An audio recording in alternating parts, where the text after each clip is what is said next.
Good afternoon and thanks for joining us. I'm Holly and you're watching Kalkine TV live from our Sydney studios. Let's get on with our last show of the day, the last trade. Well, the Australian economy seems to be locked in between favourable and challenging conditions ever since the Omicron variant has started to spread. This has led to a series of highs and lows for major economic indicators, and consequently, sinusoidal trends have continued in the share markets. On the domestic economic front, Australian job vacancies increased by 18.5% in the 3 months to November of last year. Then, looking at the local bourses performance today, the ASX 200 closed up, gaining 48.80 or 0.66% and crossing above its 125-day moving average. The index has lost 1.68% for the last 5 days, but sits 2.54% below its 52-week high. Then on the sectoral front, 9 of 11 sectors ended higher. Energy was the best performer, gaining 2.84% and 3.08% for the last 5 days. As for shares, the best performer today was nickel mines, up 6.8%. And thanks to the 1% rise in the price of nickel overnight, it was followed by Life 360, Liontown Resources, Imugene and Appen. And then in the unfortunate red zone today of the ASX 200, Domino's Pizza was the biggest laggard, down 4.4%. Other stocks that declined include Reece, Collins Food, Dexus and Metcash. And now for an acquisition update, Stealth Global is expanding its Australian retail footprint, buying power and market position through the acquisition of all the shares of United Tools Limited for $24,000 cash plus a deferred market subsidy of $1.25 million over the next 2 years. The strategic addition of UTL to Stealth will significantly boost their position as a premier distributor in the Australian industrial MRO supplies marketplace. And today, Stealth Global stock responded to the news by soaring over 13%.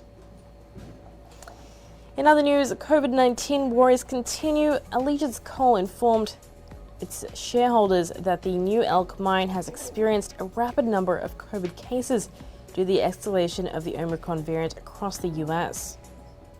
The mine is currently running a single production 10-hour shift per day with its available crew. And following this market update, Allegiance Coal shares fell by 2%.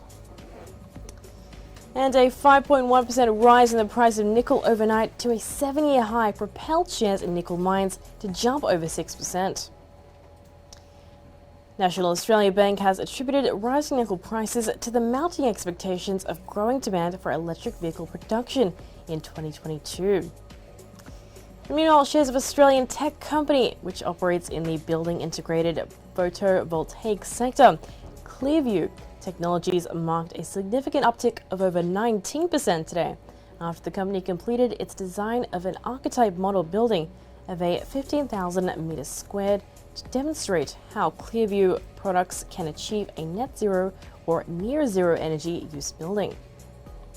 Modeling was completed on a design in Toronto, and notably, the Toronto Green Standard is one of the toughest building standards in the world, with a building code requirement in relation to energy use and building thermal envelopes stepping up in stages until 2030. And a specialty pharmaceutical company, Main Pharma Group, has begun distribution of tacrolimus ointment, a 0.1% in the US. Tacrolimus ointment is a generic version of Protopic, indicated for the treatment of atopic dermatitis. And according to IQVIA, the annual US market sales for tacrolimus ointment were at $80 million for the 12 months ending November 2021. Main Pharma shares traded up by nearly 2% today. And now, before we take a look at some other trending updates, it's time for a short break.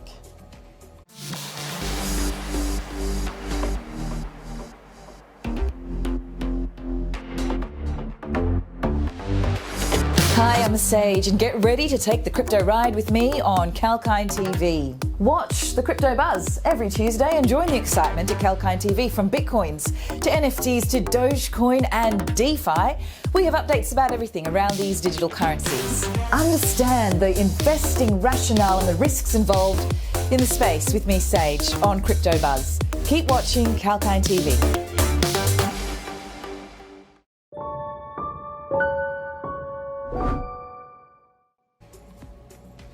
Welcome back to the last trade on Kalkine TV. Let's take a look now at the global market performance.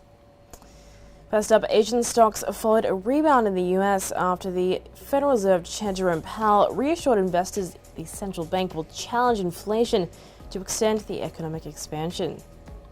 Investors were comforted that Powell's testimony to the Congress did not include any major surprises. And MSCI's broadest index of Asia-Pacific shares outside of Japan rose 1% to a one-month high, led by a 3.5% jump for tech stocks in Hong Kong. Meanwhile, Japan's Nikkei rose as well, 1.9%, and then in China, inflation pressures moderated in December, giving the central bank's scope to cut interest rates to cushion the economy's downturn, just as most major nations look to tighten policy. The producer price index rose 10.3% from a year earlier, while the consumer price index increased 1.5 compared with 2.3 in November of last year. And then in the crypto sphere, cryptocurrencies traded in the green today.